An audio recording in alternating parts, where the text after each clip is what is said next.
Në Fisht të Lezhës, fjala e Atë Gjergj Fishtos vjen ndryshe këtë tetor, përmes poezisë, mikpritjes dhe shijes tradicionale të zonës.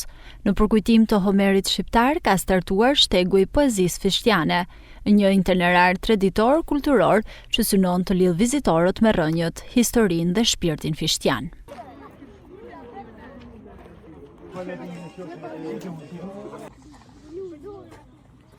Përmes 12 stacioneve të ndryshme, pjesëmarrësit kanë mundësi të vizitojnë shtëpinë edhe muzeun e Atë Gjergj Fishtos, të ndeshen me 100 thënie të tij, si dhe të shijojnë mikpritjen dhe gatimet tradicionale të vendasve. Ky aktivitet i organizuar nga bizneset e turizmit në Fisht në bashkëpunim me Bashkinë Lezhë ka sjellë një përvojë të veçantë për vizitorët dhe turistët e huaj.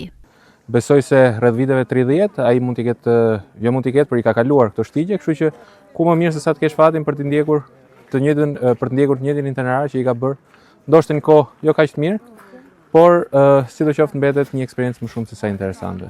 Na mund thona që nëpërmjet vargjeve të tija Fishta ka kallëzuar profeci për të ardhmen, është quajtur ndryshe edhe profeti shqiptarëve, sepse fatkeqësisht shumë prej asaj që ai ka rrëfye para thuajse 100 vjeç që janë ala aktuale në shumë sfera të jetës tonë edhe të shoqënisë tonë. Ne nga Kosova, të që sot kim pas një përjetim të veçantë me vllazët tonë të zadërimit të Fishtës dhe të Shqipërisë. Prej këtij momenti tash tu vendosa që me familje bisedova me këta që kemi marrë bashkë, me ta marrë me familje këtu sepse në një vend që nuk mund ta pritet çdo kohë. Një kënaqësi se nuk mund me përshkruaj për këtë zonë, për këta fshatar, për këtë popull të mrekullueshëm. Operator turistik dhe banor të zonës thonë, shtegu i poezisë fishtiane është vetëm fillimi i një tradite që do të mbajë të gjallë frymën dhe fjalën e Fishtës ndër vite. Paradoks është me thënë, por deri sot shtegu i poezisë fishtiane që lidh vendbanimin me vendlinjen e Fishtës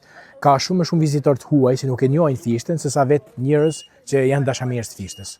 Dhe kjo në fakt ishte trisht dhe kjo ka qenë arsye sepse kena konceptuar bashkë diçka me Bashkinë Lezhë, një ide që të krijohet një itinerar i gjallë, domethënë që të ketë edhe poezi rrugës, por ndërkohë të ketë edhe njerëz fshatar, bashkëfshatar tonë që i presin, i qerasin njerëzit dhe u hapin dyert e shtëpive dhe bujtinave.